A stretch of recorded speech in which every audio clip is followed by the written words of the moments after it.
الحمدللہ رب العالمین والصلاة والسلام علی سید المرسلین وعلی آلہ وصحابہ اجمعین اما بعد فاعوذ باللہ من الشیطان الرجیم بسم اللہ الرحمن الرحیم قال اللہ تبارک و تعالی فی القرآن المجید والفرقان الحمید رحماء بینہم صدق اللہ العظیم صدق رسولہ النبی الکریم قال اللہ تبارک و تعالی فی شان حبیبہ ان اللہ و ملائکتہ یصلون علی النبی یا ایھا الذین آمنوا صلوا علیہ وسلموا تسلیما۔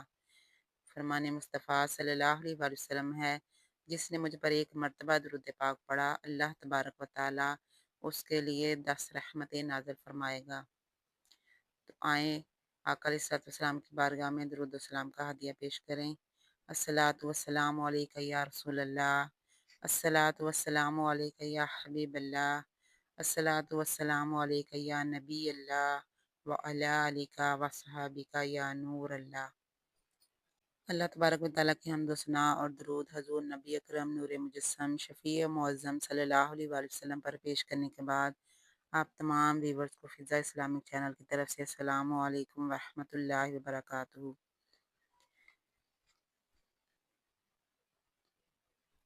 ہمارا مقصد قرآن و حدیث کی تعلیمات کو آسان فہم انداز میں آپ تک پہنچانا ہے، تاکہ آپ کے دلوں میں قرآن و حدیث کی محبت اجاگر ہو سکے۔ تو اللہ تعالیٰ کے حضور دعا ہے کہ اللہ مجھے عالم قرآن بنا دے، اللہ مجھے عالم قرآن بنا دے، قرآن کے احکام پر بھی مجھ کو چلا دے، اخلاق ہو اچھے، میرا کردار ہو ستھرا، محبوب کا صدقہ تو مجھے نیک بنا دے۔ تو ہم اپنے اس دینی مقصد کے تحت ترجمہ اور تفسیر، قرآن و حدیث، فقہی اور شرعی مسائل، مسنون، دعا و اذکار وغیرہ کی ویڈیوز اپلوڈ کر رہے ہیں۔ تو ہماری وہ مائیں بہنیں جو قرآن کو صحیح طریقے سے پڑھنے کی خواہش مند ہیں، ان کے لیے ہم نے 40 روزہ آسان فہم تجوید کورس کا آغاز کیا ہے۔ تو لہٰذا آپ اینڈ اسکرین سے اس کلاس کو جوائن کر سکتے ہیں۔ تو اس کے لیے آپ چینل کو سبسکرائب کر لیں اور بیل آئیکن کو کلک کرنا مت بھولیں، تاکہ ہر نئی آنے والی ویڈیو آپ تک پہنچ سکے۔ تو لہٰذا حصول برکت اور حصول علم کے لیے ویڈیو کو مکمل سنا کریں اور اس کو زیادہ سے زیادہ آگے بھی شیئر کیا کریں۔ تو جس طرح ہمارے شیڈول کے مطابق آج کا ہمارا موضوع قرآن و حدیث ہے، جس میں آج کا ہمارا موضوع حقوق العباد ہے۔ اللہ تبارک و تعالیٰ نے فرمایا کہ وَرُحَمَاءُ بَيْنَهُمْ کہ وہ آپس میں رحم دل ہیں۔ انسان پر دوسرے انسان کے حقوق یہ ہیں کہ جب ملاقاتی ہو تو سلام کرے، سلام کرنے والوں کا جواب دے، جب اس کو بلایا جائے تو بات سنے، جب چھینک آئے تو وہ دعا پڑھے اور یہ جواب دے، مریض ہو تو اس کی تیمارداری کرے، اگر فوت ہو جائے تو جنازہ پڑھے، اگر کسی چیز کی کسی کو قسم دے تو وہ پوری کرے، نصیحت کے موقع پر اچھی بات بیان کرے، کسی کی غیبت نہ کرے، جو خود پسند کرے وہی دوسروں کے لیے پسند کرے، جو خود کو ناپسند ہو اسے دوسروں کے لیے بھی ناپسند قرار دے۔ یہ تمام باتیں جن کو بیان کیا گیا ہے وہ احادیث میں بیان کی گئی ہیں۔ حضرت انس رضی اللہ عنہ سے روایت ہے کہ حضور پر نور صلی اللہ علیہ وآلہ وسلم نے فرمایا، تم پر 4 باتیں مسلمانوں کا حق ہیں: نیک کی امداد کرنا، گناہ گار کے لیے دعائے مغفرت کرنا، رخصت ہونے والے کے لیے دعا کرنا اور توبہ کرنے والے سے محبت رکھنا۔ حضرت ابن عباس رضی اللہ عنہما اس آیت رحماء بینہم کے متعلق فرماتے ہیں کہ وہ آپس میں رحم دل ہیں۔ نیک آدمی برے آدمی کے لیے دعا گو ہوتا ہے اور برا نیک کے لیے دعا کرتا ہے۔ جب حضور صلی اللہ علیہ وآلہ وسلم کی امت میں سے کوئی بدکار آدمی کسی نیک آدمی کو دیکھے تو اس کے لیے یہ کہے، اے اللہ، تو نے اسے جو بلائی عطا فرمائی ہے اس میں برکت عطا فرما، اسے ثابت قدم رکھ اور ہمیں اس کی برکتوں سے بہرہ مند فرما۔ اور جب کوئی نیک آدمی کسی بدکار کو دیکھے تو یہ کہے، اے اللہ، اسے ہدایت دے، اس کی توبہ قبول فرما، اس کے گناہ معاف کر دے۔ یہ ہے اہل ایمان کا شیوا کہ وہ دوسروں کے لیے وہی پسند کرتے ہیں جو اپنے لیے انہیں پسند ہوتا ہے، اور دوسروں کے لیے بھی انہیں وہ ناپسند ہے جو اپنے لیے پسند نہیں کرتے۔ حضرت نعمان بن بشیر رضی اللہ عنہ کہتے ہیں کہ میں نے ختم المرسلین صلی اللہ علیہ وآلہ وسلم کو یہ فرماتے ہوئے سنا، باہم محبت اور باہم شفقت سے مسلمانوں کی مثال ایک جسم کی مانند ہے۔ جب جسم کا کوئی حصہ تکلیف میں ہوتا ہے تو سارا جسم تکلیف میں مبتلا ہو جاتا ہے۔ حضرت ابو موسیٰ رضی اللہ تعالیٰ عنہ نے حضور صلی اللہ علیہ وآلہ وسلم سے روایت کی ہے کہ آپ صلی اللہ علیہ وآلہ وسلم نے فرمایا، مسلمان مسلمان کے لیے دیوار کی طرح ہے جس کا ایک حصہ دوسرے کو تقویت دیتا ہے۔ فرمان نبی صلی اللہ علیہ وآلہ وسلم ہے کہ مسلمان وہ ہے جس کے ہاتھ اور زبان سے دوسرے مسلمان محفوظ رہیں۔ ایک اور طویل حدیث میں حضور اکرم صلی اللہ علیہ وآلہ وسلم نے لوگوں کو اچھی عادات اپنانے کے متعلق فرمایا اور یہ بھی فرما دیا کہ اگر تم اس پر قادر نہ ہو تو لوگوں کو برائی سے بچاؤ، اس لیے کہ یہ صدقہ ہے جو تم نے اپنے لیے دیا، اور افضل مسلمان وہ ہے جس کے ہاتھ اور زبان سے مسلمان محفوظ رہیں۔ حضور ختم المرسلین صلی اللہ علیہ وآلہ وسلم نے فرمایا، کیا تم جانتے ہو مسلمان کون ہے؟ صحابہ رضی اللہ عنہ نے عرض کی کہ اللہ اور اس کا رسول صلی اللہ علیہ وآلہ وسلم ہی بہتر جانتے ہیں۔ آپ صلی اللہ علیہ وآلہ وسلم نے فرمایا، مسلمان وہ ہے جس کے ہاتھ اور زبان سے دوسرے مسلمان محفوظ رہیں۔ صحابہ نے عرض کی کہ مومن کون ہے؟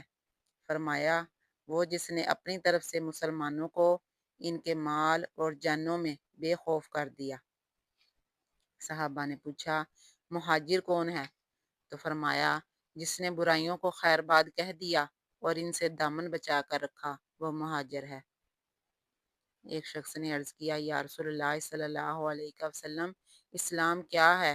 تو فرمایا کہ تو دل سے اللہ کو تسلیم کرے اور تیرے ہاتھ اور زبان سے دوسرے مسلمان محفوظ رہیں، یہی اسلام ہے۔ کا فرمان ہے کہ دوزخیوں پر خارش مسلط کر دی جائے گی جو ان کا گوشت ختم کر کے ہڈیاں نمایاں کر دے گی۔ پھر آواز آئے گی، اے ابن فلاں، کیا یہ خارش تکلیف دیتی ہے؟ وہ کہے گا ہاں۔ پھر آواز آئے گی، یہ مسلمانوں کو تکلیف دینے کا تجھ سے بدلہ ہے۔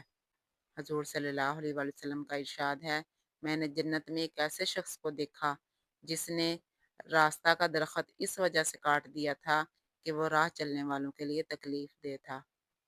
حضرت ابو ہریرہ رضی اللہ تعالیٰ عنہ نے عرض کیا، یا رسول اللہ، مجھے ایک ایسا عمل بتلائیے جو میرے لیے فائدہ مند ہو۔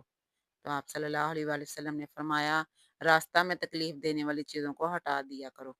فرمان نبی صلی اللہ علیہ وآلہ وسلم ہے، جو راستہ میں تکلیف پہنچانے والی چیز کو ہٹا دیتا ہے تو اللہ اس کے بدلے ایسی نیکی لکھ دیتا ہے جس کی بدولت جنت واجب ہو جاتی ہے۔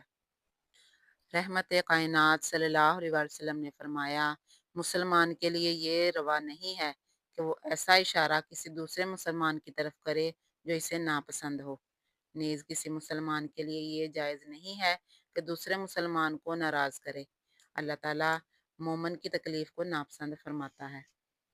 حکم الہی ہے، خذ العفو وامر بالعرف وعارض عن الجاہلین۔ درگزر کو اپنائیے، نیکی کا حکم دیجیے اور جاہلوں سے منہ پھیر لیجیے۔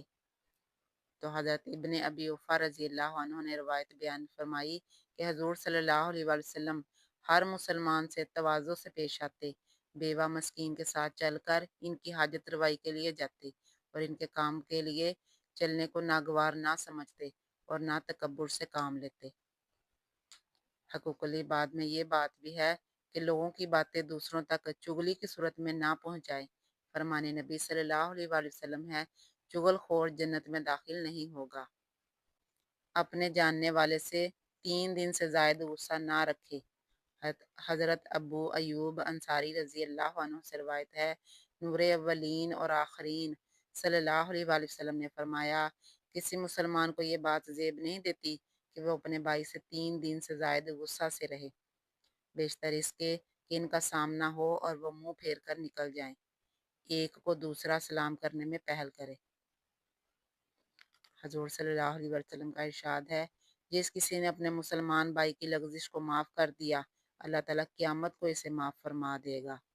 خلیل بن احمد رضی اللہ عنہ کا فرمان ہے، جس نے تیرے سامنے دوسرے کی چغلی کی وہ تیری چغلی کسی دوسرے کے پاس بھی کرے گا۔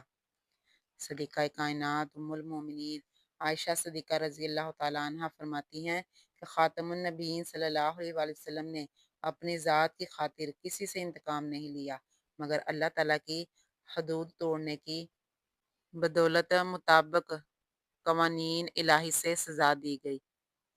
حضرت ابن عباس رضی اللہ عنہما فرماتے ہیں کہ اللہ تعالیٰ جب بھی کسی کی زیادتی کو معاف کرتا ہے تو اس کی عزت میں اضافہ فرما دیتا ہے۔ حضور ختم المرسلین صلی اللہ علیہ وآلہ وسلم نے فرمایا، صدقہ کرنے سے مال کم نہیں ہوتا، معاف کرنے سے آدمی کی عزت میں اضافہ ہوتا ہے۔ جو اللہ کی رضا کے لیے تواضع کرے تو اللہ تعالیٰ اسے بلند مرتبہ عطا فرماتا ہے۔ مسلمان کا دوسرے مسلمان پر یہ بھی حق ہے کہ وہ اس کی غیبت نہ کرے۔ غیبت کے متعلق آقا علیہ الصلوۃ والسلام نے فرمایا کہ اپنے آپ کو غیبت سے بچاؤ، کیونکہ غیبت زنا سے بھی بدتر ہے۔ اگر انسان زنا کرنے کے بعد توبہ کر لے تو اللہ تعالیٰ توبہ قبول کرتا ہے، مگر غیبت کا گناہ اس وقت تک معاف نہیں ہوتا جب تک جس کی غیبت کی جائے وہ معاف نہ کر دے۔ غیبت کرنے والے کی مثال ایسے ہے جیسا کہ کسی نے پتھر پھینکنے کی منجنیق لگائی اور وہ اس کے ذریعے نیکیاں دائیں بائیں پھینک رہا ہو۔ رسول اللہ صلی اللہ علیہ وآلہ وسلم نے فرمایا، جو کسی مسلمان کی برائی کی خاطر غیبت کرے گا، قیامت کے دن اللہ تعالیٰ اسے جہنم کے پل پر کھڑا رکھے گا، یہاں تک کہ جو کچھ اس نے کہا تھا نگل جائے۔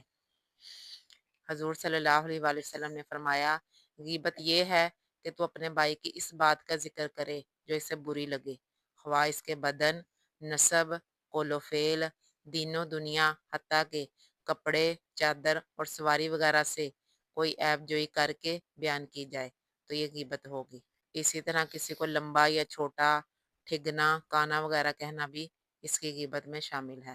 اللہ تبارک و تعالیٰ کے حضور دعا ہے کہ اللہ تعالیٰ بھی ہمیں حقوق العباد کا خیال رکھنے کی توفیق عطا فرمائے اور ہمیں اپنے مسلمان بھائیوں کی اور بہنوں کی اپنے مسلمان بھائیوں کی چغلی اور غیبت اور حسد سے محفوظ فرمائے۔